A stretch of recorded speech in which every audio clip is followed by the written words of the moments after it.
Hello दोस्तों, Sidhra science academy में आप सभी का स्वागत है। तो दोस्तों, आज हम इस वीडियो में समझेंगे 10th क्लास के साइंस में अध्याय फर्स्ट की अभ्यास है। ठीक है दोस्तों, तो इस वीडियो से पहले मैंने रासायनिक अभिक्रिया एवं समीकरण चैप्टर को पूरे को बहुत अच्छी तरह से समझाया है। उसकी 2 वीडियो हैं हमारी। उन दोनों वीडियो में मैंने जितने भी क्वेश्चन आते हैं, जितने भी उसके अंदर कंसेप्ट हैं, सभी को बहुत अच्छी तरह से उदाहरण सहित समझाया है। ठीक है दोस्तों, अगर यदि इस वीडियो से पहले आपने वो दोनों वीडियो नहीं देखी हैं तो डिस्क्रिप्शन में उनका लिंक मिल जाएगा, वहाँ से जाकर उन दोनों वीडियो को ज़रूर देख लेना। ठीक है, इस वीडियो को देखने का आपको तभी फ़ायदा मिलेगा क्योंकि ये जो हमारी वीडियो है ये टोटली प्रश्नों पर आधारित है। ठीक है, यदि आपको कंसेप्ट क्लियर है तो प्रश्न समझने में बहुत ही आसानी होगी। ठीक है दोस्तों, एक बात और मैं आपको बता दूँ, देखिए हमारा जो कंटेंट होता है ना, उस सभी से बिल्कुल हटकर है।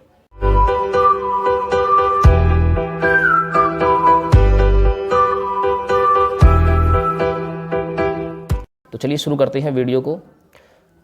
वीडियो को स्किप मत करना और पूरी वीडियो को ध्यान से देखना, एक एक चीज़ समझ में आएगी। ठीक है, चैप्टर का नाम है हमारे का रासायनिक अभिक्रिया एवं समीकरण। दोस्तों, हम सबसे पहले शुरुआत करेंगे पाठ्यनिहित प्रश्नों की। ठीक है, जो पाठ्यनिहित प्रश्न क्या होते हैं, जो बुक होती है ना, बुक, और बुक के अंदर जो क्वेश्चन दिए जाते हैं, जैसे कि ये क्वेश्चन दे रखे हैं हमारे पृष्ठ संख्या 6 पर। ठीक है, जो पेज नंबर है वो 6 पे दे रखे हैं। ठीक है, पेज नंबर 6 है और उसमें ये क्वेश्चन दिए हुए हैं। तो हम इनको किस तरह से हल करेंगे, ये हमारे बहुत ही इंपॉर्टेंट क्वेश्चन होते हैं, बोर्ड परीक्षाओं में ये पूछे जाते हैं। ठीक है दोस्तों, तो सबसे पहला क्वेश्चन हमारे देखिए सामने क्या लिखा हुआ है। सबसे पहला क्वेश्चन है कि वायु में जलाने से पहले मैग्नीशियम रिबन को साफ क्यों किया जाता है। ठीक है दोस्तों, बहुत ही इंपॉर्टेंट क्वेश्चन है, इंपॉर्टेंट करेंगे इसको। ठीक है, तो पाठ्यनिहित प्रश्नों को हम सबसे पहले हल कर रहे हैं। वीडियो को बिना स्किप करे ध्यान से समझते रहिए। तो देखिए, मैग्नीशियम जो होता है, ये जानते होगा आप मैग्नीशियम किसे बोलते हैं। ठीक है, देखिए मैंने आपको बेसिक वीडियो में मैंने आपको ये चीज़ें समझाई हैं, लेकिन मैं फिर भी आपको यहाँ बता रहा हूँ। देखिए मैग्नीशियम क्या होता है, ये एक हमारी धातु है। ठीक है, मैग्नीशियम का जो सूत्र होता है दोस्तों, वो होता है Mg इसका सूत्र है, और एक प्रकार की हमारी धातु है, S ब्लॉक में आती है। ठीक है, अच्छा आपको एक चीज़ और बता दूँ मैग्नीशियम के बारे में कि जो मैग्नीशियम धातु होती है ना, ये बहुत ही अत्यधिक क्रियाशील धातु होती है। मतलब ये वायु से क्रिया करके बहुत जल्दी अपना ऑक्साइड बना लेती है। ठीक है ना, मैग्नीशियम वायु से क्रिया करके बहुत जल्दी ऑक्साइड बना लेती है, और वो ऑक्साइड जो बनाएगी वो नमी युक्त ऑक्साइड होगा। नमी का मतलब उसमें कुछ पानी की मात्रा भी होती है। ठीक है ना, और यही वजह होती है कि हम इसको जलाने से पहले रिबन को साफ़ करते हैं। ठीक है ना, ताकि वो अच्छी तरह से जल सके। तो देखिए इसका आंसर आपको किस तरह से लिखना है बोर्ड परीक्षा में अगर क्वेश्चन आता है तो हम यहाँ लिखेंगे इसका आंसर। ठीक है, हम डालेंगे यहाँ आंसर। तो क्या लिखोगे आंसर में कि वायु में जलाने से पहले मैग्नीशियम रिबन को साफ किया जाता है। तो हम लिखेंगे मैग्नीशियम धातु अत्यधिक क्रियाशील धातु होती है। मैग्नीशियम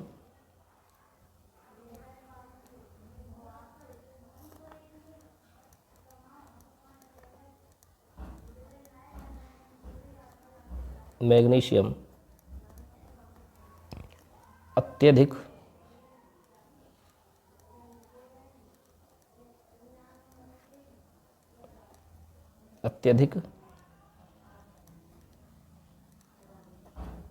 क्रियाशील धातु है। अत्यधिक क्रियाशील धातु है जो वायु से क्रिया करके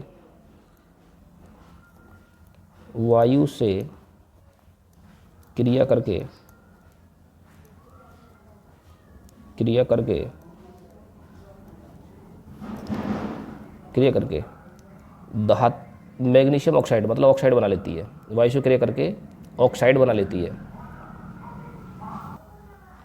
ठीक है, वायु से क्रिया करके क्या बनाती है, मैग्नीशियम ऑक्साइड।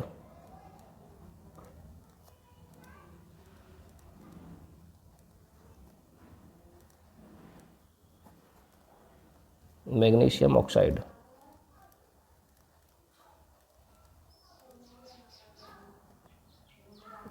ऑक्साइड बना लेती है, या की परत बना लेती है, ऐसे भी लिख सकते हो। ठीक है, मैग्नीशियम ऑक्साइड की परत बना लेती है। मैग्नीशियम ऑक्साइड बना लेती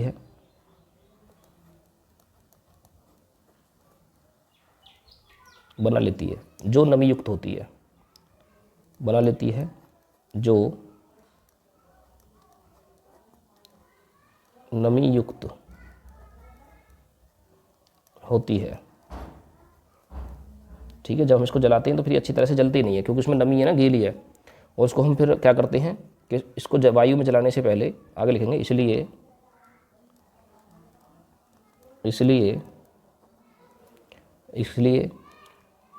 वायु में जलाने से पहले,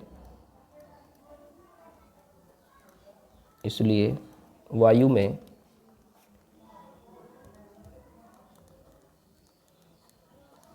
जलाने से पहले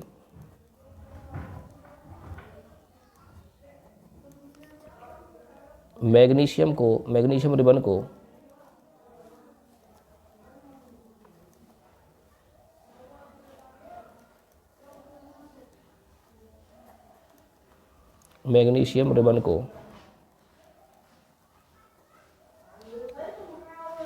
रिबन को साफ किया जाता है,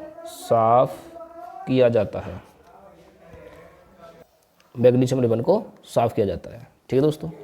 तो ये हमारा बहुत ही इंपॉर्टेंट क्वेश्चन था, और इस वीडियो में हम जितने भी क्वेश्चन आपको बताएंगे ना, वो सभी हमारे सेलेक्टेड क्वेश्चन होंगे, सगरे ही मोस्ट इंपॉर्टेंट क्वेश्चन है। एक भी क्वेश्चन को स्किप मत करना, ध्यान से अपने नोटबुक में नोट करते रहना साथ के साथ, ठीक है। एक एक क्वेश्चन को नोट करना दोस्तों। मेरा वादा है आपसे कि जो भी क्वेश्चन पेपर में आएगा वो सब यहीं से ही आएगा, इससे आउट कोई भी क्वेश्चन आपका पेपर में नहीं आ सकता। बस आपको वीडियो को स्किप नहीं करना है और एक एक क्वेश्चन को अपनी नोटबुक में नोट करना है, ठीक है। और जो लास्ट के क्वेश्चन मैं बताऊंगा, इसमें लास्ट के जो क्वेश्चन आएंगे वो बहुत ही मोस्ट इंपॉर्टेंट होंगे और लॉन्ग क्वेश्चन होंगे, ठीक है। वो हमारे 4 से 6 नंबर तक के हमारे बोर्ड में परीक्षाओं में पूछे जाते हैं। ये 2 नंबर का क्वेश्चन है, 2 नंबर में पेपर में आता है। तो देखिए, हमने आंसर लिख दिया इसका। मैग्नीशियम अत्यधिक क्रियाशील धातु है जो वायु से क्रिया करके मैग्नीशियम ऑक्साइड बना लेती है, जो नमयुक्त होती है, ठीक है। इसलिए वायु में जलाने से पहले मैग्नीशियम रिबन को साफ किया जाता है, ठीक है। तो इसकी एक समीकरण लिख लेना, समीकरण भी होती है इसकी, एक समीकरण लिख देता हूँ मैं यहाँ लिखेंगे हम समीकरण। तो समीकरण क्या बनेगी, देखिए, जो मैग्नीशियम होता है Mg, उसका सूत्र Mg, ठीक है, और प्लस वायु का सूत्र दोस्तों O2, और जब क्रिया होगी तो क्या होगा, ये MgO बनाएगा, MgO, ये होती है मैग्नीशियम ऑक्साइड। अब MgO है तो इसको हम संतुलित करेंगे यहाँ। जब हम बैलेंस करेंगे तो देखिए ऑक्सीजन के यहाँ 2 परमाणु हैं, तो जब 2 परमाणु हैं तो हम इसके आगे यहाँ तो 2 से गुणा कर देंगे। अब 2 से गुणा करने से फिर मैग्नीशियम के भी यहाँ 2 परमाणु हो जाएंगे, तो यहाँ पे भी हम 2 से गुणा कर देंगे, ठीक है। इस तरह से रिएक्शन हमारी बैलेंस हो जाएगी। तो यही है हमारी मैग्नीशियम ऑक्साइड की परत, ये बनेगा मैग्नीशियम ऑक्साइड। तो हम यहाँ लिख देंगे नीचे, ये मैग्नीशियम है, ये जो धातु है मैग्नीशियम,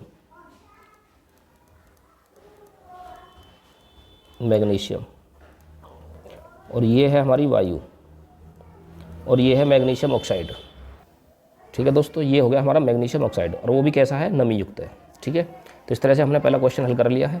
आप जल्दी से स्क्रीनशॉट ले लीजिए या वीडियो को रोक के अपने नोटबुक में नोट कर लीजिए, ठीक है दोस्तों। चलिए अब हम बढ़ते हैं नेक्स्ट क्वेश्चन की ओर। ये भी हमारा पेज नंबर 6 पर ही है, ठीक है। तो देखिए सेकंड क्वेश्चन हमारे पास ये है, ये देखिए, साफ दिखाई दे रहा है ना स्क्रीन पे, साफ दिखाई दे रहा है तो कमेंट करके बताओ, और वीडियो अच्छी लग रही है तो वीडियो को भी लाइक कर देना दोस्तों, ठीक है। और देखिए अगला क्वेश्चन देखिए, निम्नलिखित रासायनिक अभिक्रियाओं के लिए संतुलित समीकरण लिखिए। तो दोस्तों यहाँ 2 कंसेप्ट है देखो उसमें, एक तो है रासायनिक अभिक्रियाओं के लिए, ठीक है, एक तो रासायनिक अभिक्रिया आपको पता होना चाहिए, एक होता है संतुलित रासायनिक समीकरण क्या है। तो रासायनिक अभिक्रिया और रासायनिक समीकरण, ठीक है। रासायनिक अभिक्रिया क्या होती हैं, जिनको हम परमाणुओं के परमाणुओं या अणुओं के नाम से लिखते हैं, जैसे लिखी हुई है रासायनिक अभिक्रिया लिखी हुई है, ठीक है। और संतुलित रासायनिक समीकरण, तो संतुलित हो या असंतुलित हो, रासायनिक समीकरण क्या होती है, जब परमाणुओं को सूत्र से संकेत से लिखेंगे तो वो हमारी समीकरण बन जाएगी, ठीक है। तो हमारा जो आंसर है, हम इसका आंसर लिखेंगे यहाँ। तो देखिए इसका जो समीकरण लिखोगे दोस्तों, कैसे लिखोगे समीकरण, तो देखो हाइड्रोजन का सूत्र क्या होता है। यदि आपने हमारी बेसिक वीडियो नहीं देखी ना, तो उनको जरूर देख लेना भाई आप। यदि उनको नहीं समझोगे तो ये क्वेश्चन आपको अच्छी तरह से समझ में नहीं आने वाले। मैं आपको पहले इसी बात को बता रहा हूँ, ठीक है। हमारा जो समझाने का बिल्कुल अलग तरीका है। मैंने पहले आपको पूरा चैप्टर एक्सप्लेन किया है, चैप्टर एक्सप्लेन करने के बाद में जब इन क्वेश्चनों को मैं आपको करा रहा हूँ, तो देखिए हाइड्रोजन का क्या सूत्र होता है, H2, और प्लस क्लोरीन का सूत्र क्या हो जाएगा दोस्तों, Cl2। अब हम इसको रिएक्शन को बनाएंगे तो हाइड्रोजन क्लोराइड है, तो क्या बन जाएगा, हाइड्रोजन क्लोराइड का सूत्र HCl, ठीक है। और इसको बैलेंस करेंगे, देखो हाइड्रोजन के भी यहाँ 2 हैं, क्लोरीन के भी यहाँ 2 हैं, तो हम इसके आगे 2 से गुणा कर देंगे यहाँ पे, ठीक है। इस प्रकार से इसकी बैलेंस रिएक्शन बन जाएगी। नेक्स्ट है हमारे पास में बेरियम क्लोराइड, ठीक है दोस्तों, बेरियम क्लोराइड। तो बेरियम का सूत्र क्या होता है, बेरियम क्लोराइड का BaSO4 BaCl2 sorry BaCl2 plus aluminium sulphate, aluminium sulphate का हो जाएगा Al2 ब्रैकेट में लिखेंगे SO4 का होल 3, SO4 का होल 3, फिर ब्रैकेट तीर लगाएंगे। ठीक है, अब हमें लिखना है बेरियम सल्फेट, तो बेरियम सल्फेट का सूत्र क्या हो जाएगा BaSO4 प्लस एल्यूमिनियम क्लोराइड तो AlCl3। ठीक है, इस तरह से समीकरण बन जाएगी। इसको हम देखो बैलेंस करेंगे। देखो Al के यहाँ कितने हैं, 2 है एल्यूमिनियम के, तो हम यहाँ 2 से गुणा करेंगे। अब देखो क्लोरीन कितने हो गए, 3 दूनी 6, तो यहाँ पे कितने हैं, यहाँ पे हमारे 2, तो हम इसके आगे 3 से गुणा कर देंगे यहाँ। अब Ba के कितने हो गए 3, तो Ba के यहाँ पे भी 3 लगा देंगे। ठीक है दोस्तों, इस प्रकार से संतुलित हो जाएगी। अच्छा, आपको मैं एक चीज़ बता देता हूँ, देखिए एक चीज़ मैं आपको यहाँ क्लियर कर दे रहा हूँ। देखिए जैसे कि ये जो सूत्र हमारे बनते हैं, जैसे बेरियम क्लोराइड का सूत्र BaCl2 कैसे बना। ठीक है, तो देखिए यहाँ मैं आपको समझाता हूँ। देखो इधर देखिए, देखो हमारे पास क्या है, बेरियम क्लोराइड। दोस्तों किस प्रकार से सूत्र बनते हैं, ठीक है, मैं आपको यहाँ एग्जाम्पल समझा दे रहा हूँ। क्लियर तो आपको कंसेप्ट तो वहीं वीडियो में जाकर होगा। बेरियम क्लोराइड, तो ये होता है बेरियम क्लोराइड, बेरियम क्लोराइड है।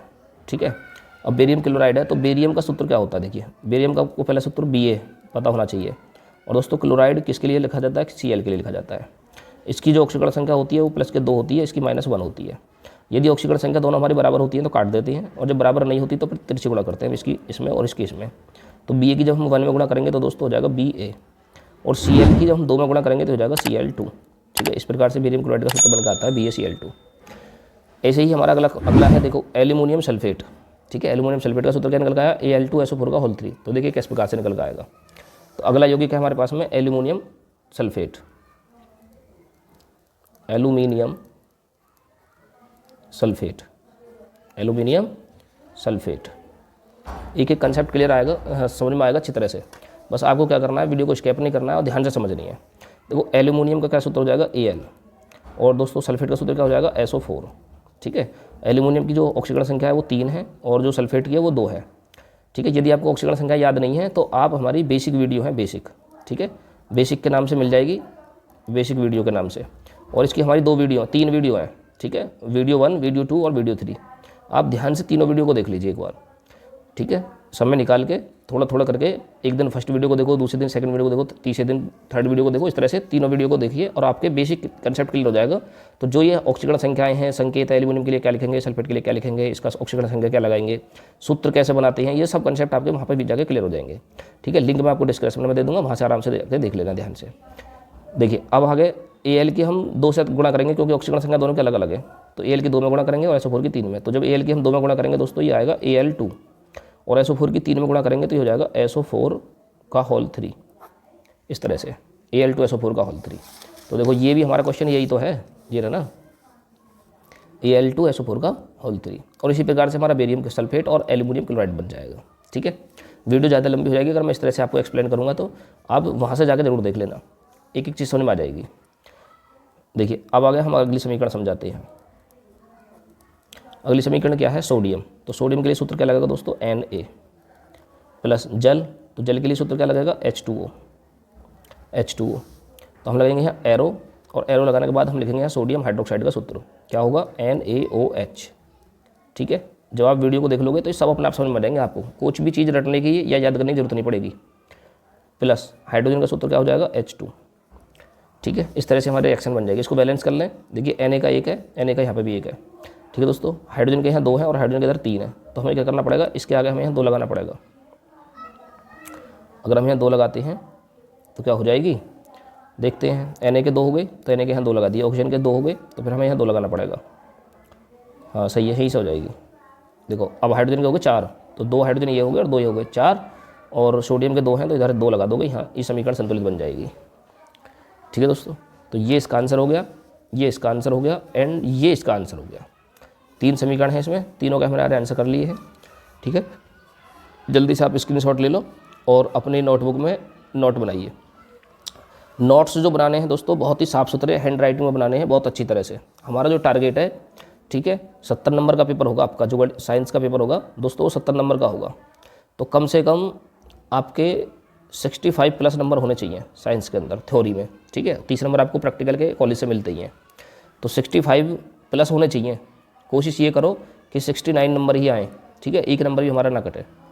इस वर्ष हमारा जो ऑफलाइन का जो रिकॉर्ड है ना, ऑफलाइन कोचिंग का रिकॉर्ड हमारा 98 का है दोस्तों, ठीक है, 98 नंबर का है इस वर्ष का।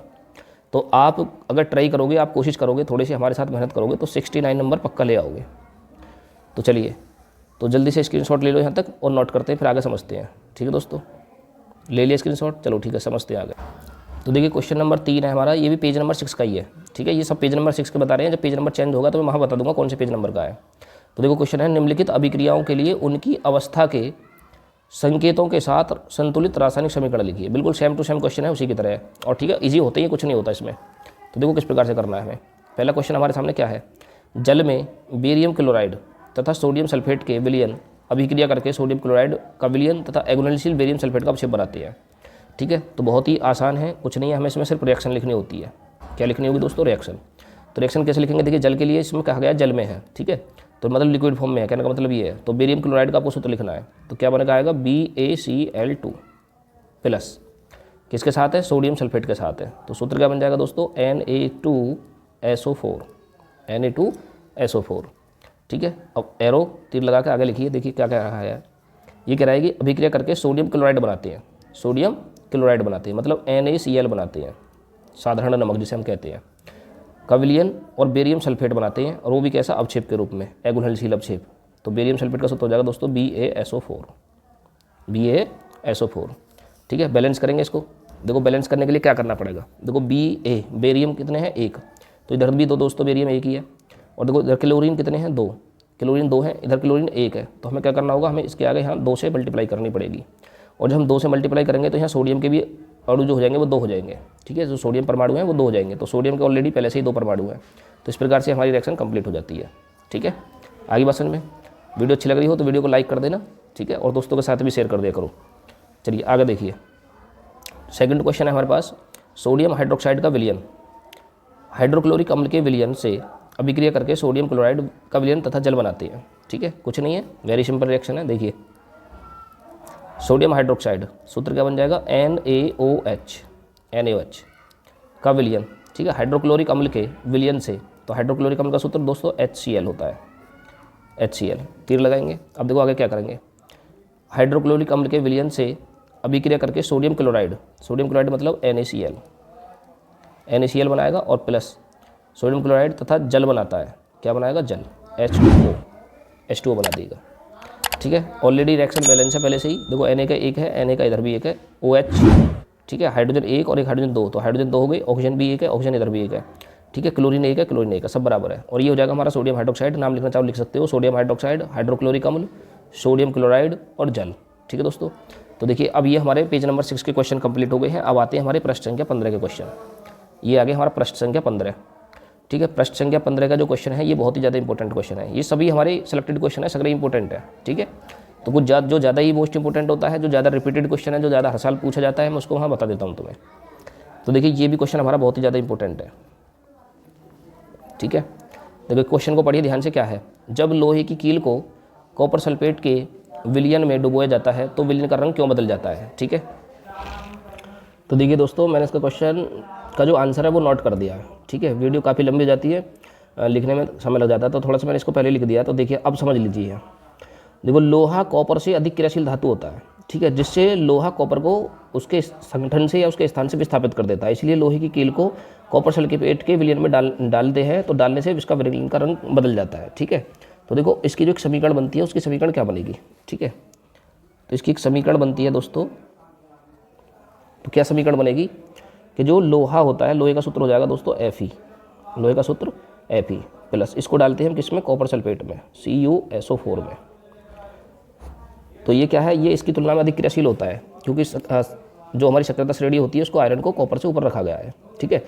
तो ये क्या होगा, FeSO4 बनाएगा यहाँ से, FeSO4 और प्लस कॉपर को विस्थापित कर देगा, और कॉपर को विस्थापित करने के कारण ही विलयन का रंग बदल जाता है, विलयन का रंग बदल जाएगा, ठीक है। वहाँ तो कॉपर का रंग कलर कर रहा था विलयन, अब करेगा यहाँ आयरन वाला कलर, ठीक है।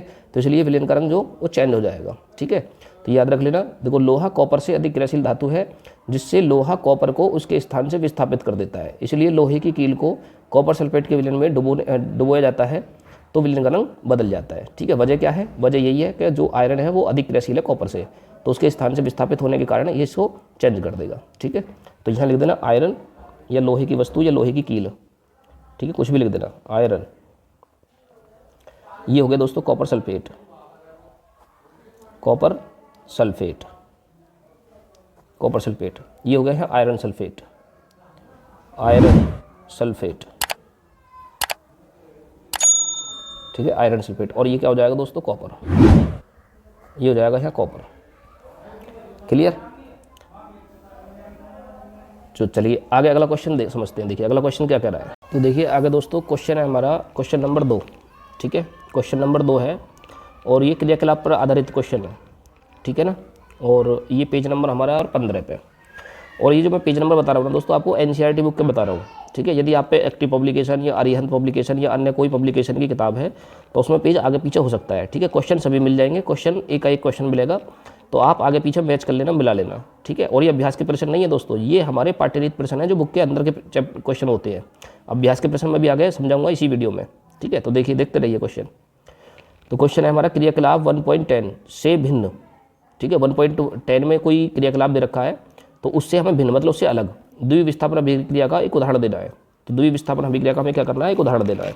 तो चलिए लिख देते हैं हम कोई भी एक उदाहरण। ठीक है, जो हमारा द्विविस्थापन अभिक्रिया को व्यक्त करता हो।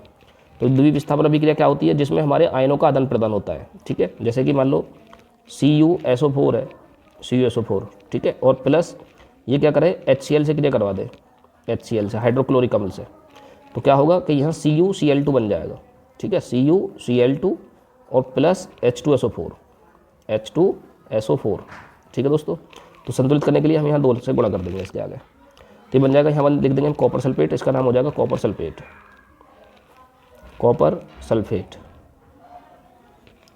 ये हो जाएगा हाइड्रोक्लोरिक अम्ल, हाइड्रोक्लोरिक अम्ल, हाइड्रोक्लोरिक अम्ल।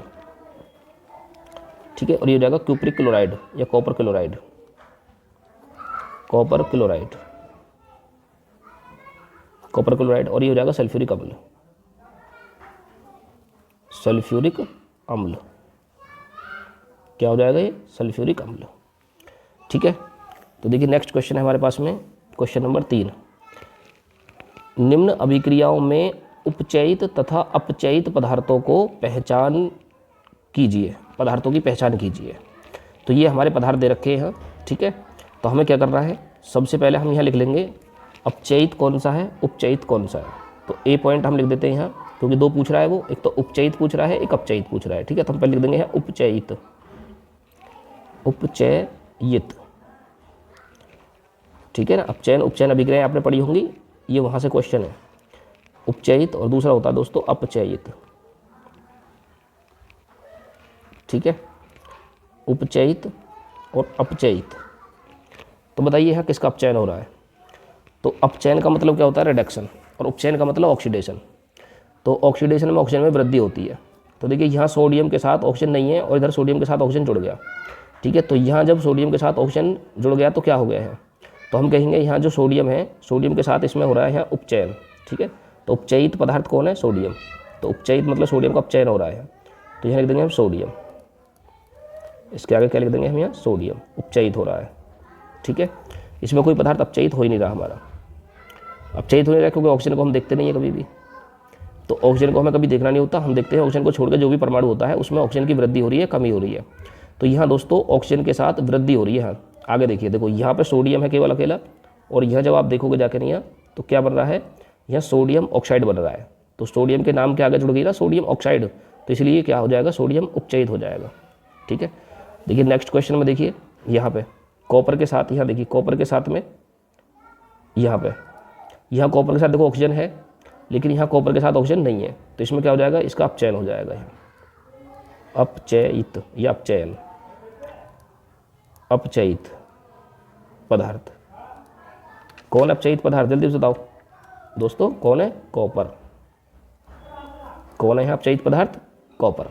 ठीक है, अच्छा एक चीज़ देखिए यहाँ, जो हाइड्रोजन है, हाइड्रोजन, तो हाइड्रोजन के साथ यहाँ वृद्धि नहीं है, हाइड्रोजन कहाँ जुड़ी हुई है, इसमें ऑक्सीजन है हाइड्रोजन के साथ। और देखो इधर देखो, हाइड्रोजन के साथ इधर यहाँ दोस्तों यहाँ ऑक्सीजन जुड़ गई, ठीक है, हाइड्रोजन के साथ इधर ऑक्सीजन जुड़ गई, तो इसका क्या हो गया, यहाँ वृद्धि हो रही है, तो ये हो जाएगा उपचयित।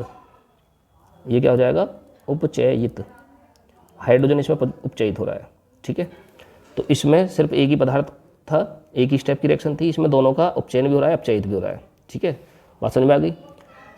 अच्छी लगी हो वीडियो तो वीडियो को लाइक करना, ठीक है, और दोस्तों के साथ भी शेयर कर देना, ठीक है दोस्तों। देखिए अब ये हमारे जो क्वेश्चन थे पाठ्यनिहित प्रश्न यहाँ कंप्लीट हो जाते हैं, ठीक है ना, यहाँ कंप्लीट हो जाते हैं। अब हम समझते हैं अभ्यास के प्रश्न उत्तर। अब हम आए हैं अभ्यास में, एक्सरसाइज में, यहाँ से, ठीक है, मैंने लिख रखा है अभ्यास प्रश्न उत्तर, ठीक है दोस्तों। और यहाँ से अब हम जो आगे के क्वेश्चन है ना, उन सभी को हम समझेंगे नेक्स्ट वीडियो में।